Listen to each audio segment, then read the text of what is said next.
Welcome back to the news at 10. Let's cross over to Abuja now. Here's Mbakwe Ogun Yusuf. Mbakwe. Hello, Ijoma. It's good to see you. Now, a 7-man panel of the Supreme Court, led by the Acting Chief Justice of Nigeria, Justice Ibrahim Mohammed, has dismissed a suit filed by Senator Magnus Abe seeking to amend his notice of appeal pending before the court. Senator Abe, who is a factional leader of the All Progressives Congress in Rivers State, had approached the court with a demand to make a final pronouncement on the legality of both direct and indirect primary polls conducted by the party in 2018 in Rivers State. Justice Mohammed, while dismissing the suit, also struck it out for being incompetent and in gross violation of Order 2, Rule 8 of the Supreme Court rules. It is the end of the road for a factional leader of the All Progressives Congress in Rivers State, Senator Magnus Abe, who is asking the Supreme Court to reverse itself by making a pronouncement on the legality of the primary elections of the party held in Rivers State last year. Delivering judgment on Senator Abe's suit seeking to amend his notice of appeal pending before the court, the Acting Chief Justice of Nigeria, who led 6 other justices of the court, dismissed the application for being incompetent and in gross violation of Order 2, Rule 8 of the court. The Apex Court further held that the appeal was rendered incompetent, having been filed outside the 14 days recommended by law. The Supreme Court had on the 12th of February 2019 dismissed an appeal by the All Progressives Congress to nominate candidates to contest elections on the platform of the party in the 2019 general elections. A high court in Rivers State had earlier in 2018 barred the party from conducting primaries in the state due to factionalization of the party. The court also nullified the 2 candidates produced by the factions loyal to the Minister of Transportation, Mr. Rotimi Amechi, and the one loyal to Senator Magnus Abe. Lawyer representing the All Progressives Congress, Mr. Pt.3 Cole, and 33 other respondents applaud the verdict of the court. The rules of a court have been with us for a long time now, that whoever is preparing a process to the Court of Appeal or Supreme Court or any of our courts at all must be careful to follow the process. So I'm happy that they agree with me and agree with the legal team that that appeal was incompetent and they struck it out. Although the lawyer to the Independent National Electoral Commission declined making any comment, lawyer to Senator Abe explains why they approached the court. We wanted the direct primary elections conducted in Rivers State, which was not tainted by disobedience of valid and subsisting orders of court, recognized by the Supreme Court itself in Umar and APC, reported in 2018. With the verdict of the Apex Court, the controversy over the primary election conducted by the faction loyal to Senator Magnus Abe is finally laid to rest. And the Governorship Election Petition Tribunal sitting in Gombe has granted the prayers of 3 petitioners an ex parte motion, an order to inspect all election materials and have certified true copies of the documents. The petitioners, Mr. Jongudo Adamu Jongudo of the People's for Democratic Change, that's PDC, Mr. Mohammed Ibrahim of the Grassroots Alliance, that's AGA, and Mr. Leo Adamu from the Alliance of Social Democrats, are requesting the tribunal for an order of substituted service on the first respondent, Muhammadu Inua Yahya of the APC. The chairman of the tribunal, Justice MB Tukur, and 2 other justices said the orders are limited to the governorship elections that took place on the 9th of March.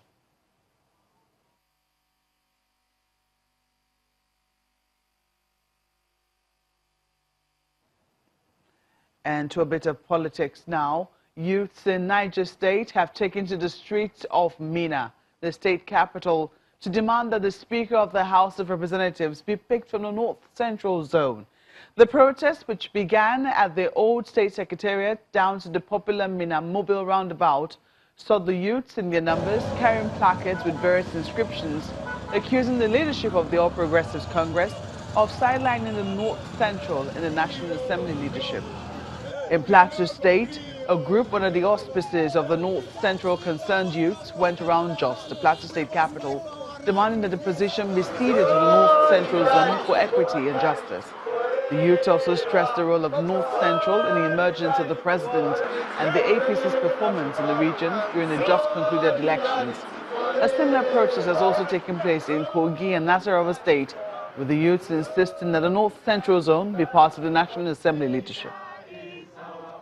Solidarity forever. Solidarity forever. Solidarity forever. This speaker is our cause. Solidarity forever.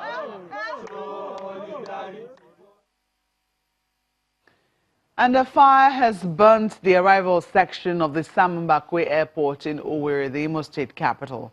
According to reports, the fire, which started at about 2 p.m., raged on for 45 minutes before the intervention of the State Fire Service, which helped in putting it out. The inferno is said to have started at the arrival section, where renovation is ongoing and the cause of the fire is yet to be ascertained. There was no casualty and normal operations have since resumed at the airport. Meanwhile, the Federal Airport Authority of Nigeria, FAN, says it had commenced investigations into the fire incident. And that's all from Abuja. It's back to you, Ijoma. Thanks a lot, Mbakwe. Moving on here in Lagos, the business school, that's the Lagos Business School, has listed a new professional MBA program. According to the director MBA of the school, Dr. Uchenna Uzo, the new edition will cater for an untapped segment of the society who want to jumpstart their managerial skills but can't be off work while doing it. The program also offers an additional set of entrepreneurial competencies and technological training. Striving to remain relevant and innovative in what they do best and basking from a recent global recognition as the top in business education in Africa and among the best 50 in the world, the Lagos Business School is introducing a new professional MBA for young and budding managers. And there's more. It will be uniquely executed. We came up with this professional MBA program, which will take care of two things for these people. One, flexibility. Two, customization.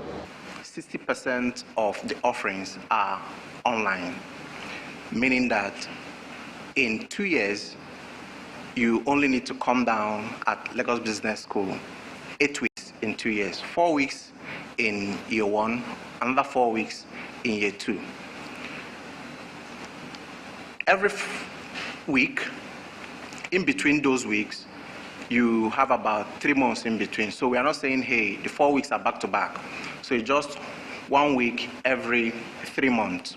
Stating the benefits, LBS says you will get the skills and management competences the school is known for and a large wealth of its alumni, provided you're driven by the following qualities. If you want to hone your skills more on entrepreneurship, this program is also for you.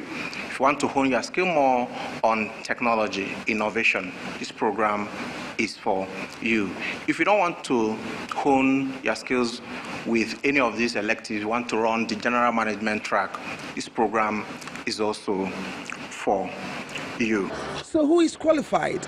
This professional MBA program is really going to help those who would have ordinarily come to our full-time MBA program but cannot afford to leave their jobs and need, something that is more flexible that they can do over 2 years. So we're blending, it has an online component and then it has a face-to-face component that we think should complement what they are doing in their place of work.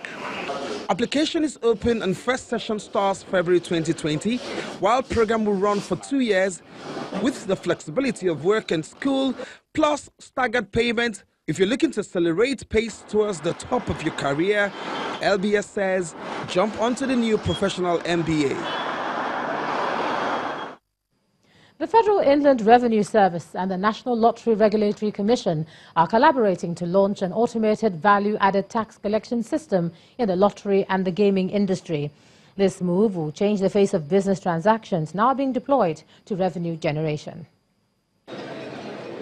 Regulators, operators, and other stakeholders in the gaming and lottery business conversing on the automation of VAT collection in the sector. To make VAT collection work seamlessly, the regulators say the automation process is primarily online-based. Close look at it. You can see at the very First, flexible enough. a demo on how to navigate the platform. Then, other areas of concern are raised. The emphasis is how tax will go straight to, that is the parallel revenue services. My question now is, I didn't see how. I think what you're trying to do now is the retail space, to come into the retail space. Now, to come into the retail space, we need to properly understand that space. The regulators say deliberating with the stakeholders is a good way to start the process. I want to also lean towards my operators as their regulator. You can be rest assured that the National Lottery Regulatory Commission is not going to sit here and allow your businesses to fold. The reason we're here today is because we, in our own little wisdom, we advised FRS that for us to be able to do this, we have to do this collectively. Trying to charge VAT on customers. You want to charge 5% for a customer who is probably hoping to win less than 5% of his stake.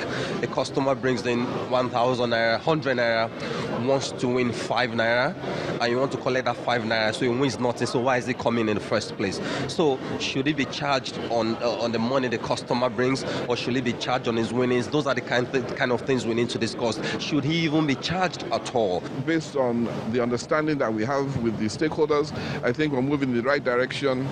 The payment of tax will be more convenient, more transparent, more accountable to all Nigerians, and of course that will empower especially the state governments who get 85% of VAT to do more for you and I. As discussions on fine-tuning the process continue, the revenue-generating arm of government believe it's a win-win situation for all Nigerians who will eventually benefit from the provisions made with the revenue generated. All right, let's take a look at some business news now. Here's Anne Waudu.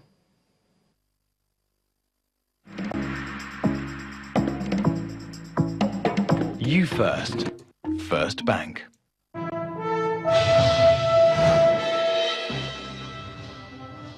Thanks a lot, Ijoma. We'll begin with one of Nigeria's Tier 1 lenders. We're talking about Zenith Bank PLC. It has announced the appointment of a new group managing director and chief executive officer effective June the 1st this year, Mr. Ebenezer Onyago, who will lead the high-profile banking institution as a new helmsman, whose appointment has been approved by the Central Bank of Nigeria. Zenith Bank today informed the Nigerian Stock Exchange that the current group CEO, Peter Mambo, will be retiring after 5 years to be replaced by the Deputy Managing Director, Mr. Ebenezer Onyago. Of Mr. Onyago's 30 years experience in the banking sector, he spent 17 years in Zenith Bank. The World Bank has cut its 2019 growth forecast for sub-Saharan Africa to 2.8%, and that's coming from 3.3%'s initial projection. The slowdown in the growth outlook is based on the World Bank's belief that the continent's recovery from the 2015 global commodity slump will take longer, adding to the trade dispute between China and the United States. In its latest reports on the region, the World Bank forecast that SSA's economic growth will also lag its rapid population growth for the 4th year in a row. The downward revision to growth highlights macroeconomic instability, including poorly managed debts, inflation, and deficits in key economies like Nigeria, South Africa, and Angola. The week has started on a shaky note at the Nigerian stock market, as the main index tumbled by over 1.5% today. Let's join BC Adebayo for the details.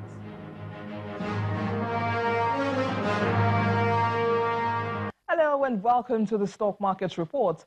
A nasty take-up to a brand new week at the Nigerian equities, no thanks to a 1.85% decline in the shares of the most capitalized company, Dangote Cement PLC. This brought the all-share index down by 1.53% to 29,162.24, with the equities capitalization also losing its 11 trillion naira mark to a new low of 10.95 trillion naira. 3 of the 5 main sectoral indices were the most hit on Monday, led by banking with a 2.51% decline. Industrial goods and consumer goods were also down 0.88% and 0.35% each. Bank shares remain most actively traded, with Sterling Bank and GT Bank leading, while small cap Triple G saw 60 million of its shares exchanged. Overall, trading sentiments were strong as evident by 444.69 million ordinary shares exchanged for more than 5 billion naira in 3,882 transactions. And that's it on the stock market reports. I am BC Adebayo. Thank you, BC. European stocks are lower today. Investors are preparing for what is expected to be tough earnings season. For Asian markets, they have ended mixed. Investors are digesting better than expected jobs data in the U.S. Let's see how they all traded at the close of business today.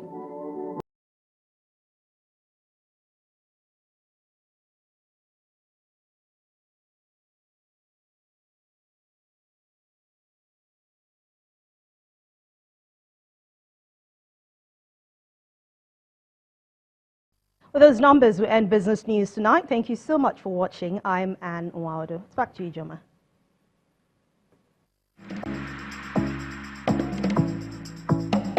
You first. First Bank. Thanks a lot, Anne. Still ahead on the news at 10. We take a trip around the world in 5 with Amarachi Ubani. Stay with us.